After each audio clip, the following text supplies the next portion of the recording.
নমস্কার, অ্যাস্ট্রো রাজু চ্যানেলে আপনাদেরকে স্বাগত। আপনাদের সাথে আমি রাজু। আলোচনা করব 15 জানুয়ারি থেকে 21 জানুয়ারি এই সপ্তাহটি সিংহ রাশির ওপর কী ধরনের প্রভাব আসতে পারে।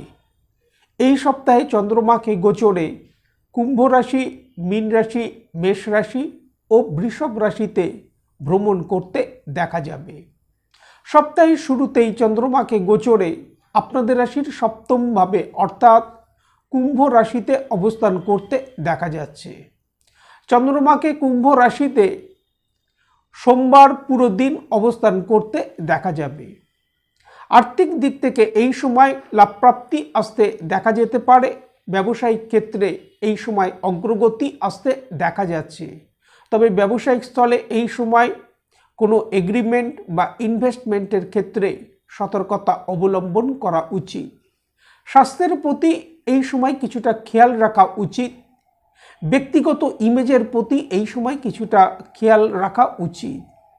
শত্রুরা এই সময় সক্রিয় থাকছে, যার কারণে শত্রুদের বিষয়ে কিছুটা সাবধানতা এই সময় অবলম্বন করা উচিত।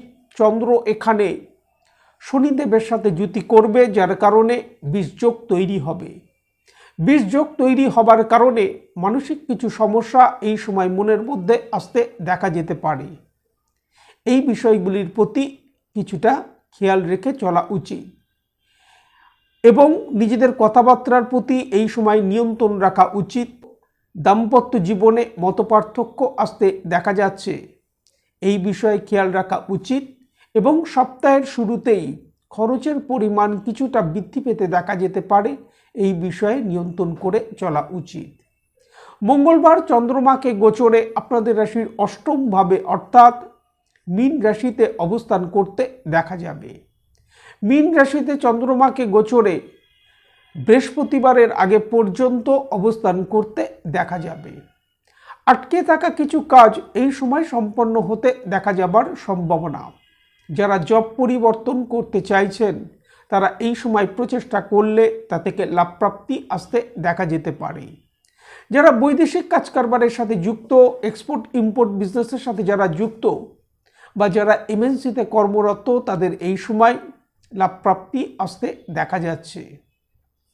তবে এই সময় জাতকের মধ্যে ক্রোধ, জেদ এগুলো বৃদ্ধি পেতে দেখা যাচ্ছে, যার কারণে এই সময় নিজেদের কথাবার্তার প্রতি কিছুটা নিয়ন্ত্রণ করে চলা উচিত।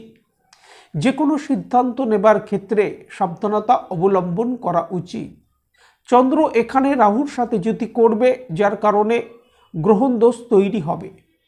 গ্রহণ দোষ তৈরি হবার কারণে মানসিক কিছু সমস্যা এই সময় মনের মধ্যে মাঝে মাঝে আসতে দেখা যেতে পারে। নিজের ভুলে কর্মক্ষেত্রে সমস্যা আসতে দেখা যেতে পারে, যার কারণে কর্মক্ষেত্রে এই সময় ফোকাস বৃদ্ধি করে চলা উচিত এবং যে কোনো ধরনের বাদ বিবাদ থেকে নিজেকে দূরে রাখা উচিত। বৃহস্পতিবার চন্দ্রমাকে গোচরে আপনাদের রাশির ভাগ্যভাবে অর্থাৎ মেষ রাশিতে অবস্থান করতে দেখা যাবে। মেষ রাশিতে গোচরে চন্দ্রমাকে শনিবার সকাল 8:50 আগে পর্যন্ত অবস্থান করতে দেখা যাবে। সপ্তাহের শুরুতেই শনিচন্দ্রের বিষযোগ, পরে রাহুচন্দ্রের গ্রহণযোগ থাকার কারণে যে সকল বিঘ্ন সমস্যা আসতে দেখা যাচ্ছিল তা থেকে এই সময় রিলিফ আসতে দেখা যাবে। আর্থিক দিক থেকে এই সময় লাভপ্রাপ্তি আসতে দেখা যাচ্ছে।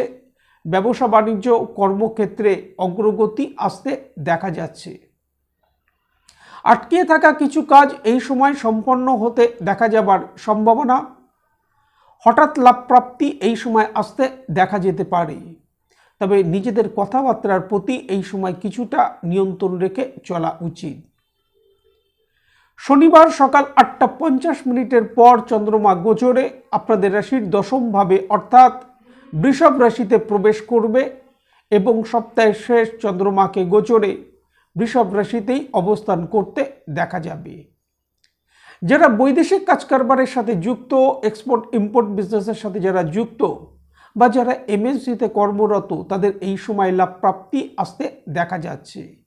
কর্মক্ষেত্র ব্যবসায়িক স্থলে এই সময় অগ্রগতি আসতে দেখা যাচ্ছে। আর্থিক দিক থেকে লাভপ্রাপ্তির সুযোগ এই সময় আসতে দেখা যাবার সম্ভাবনা। যারা জব পরিবর্তন করতে চাইছেন তারা এই সময় প্রচেষ্টা করলে তা থেকে লাভপ্রাপ্তি আসতে দেখা যেতে পারে। দাম্পত্য জীবন প্রেম প্রণয়ের ক্ষেত্রে এই সময় কিছুটা অ্যাডজাস্ট করে চলা উচিত। বিদ্যার্থীদের বিদ্যাক্ষেত্রে ফোকাস বৃদ্ধি করে চলা উচিত।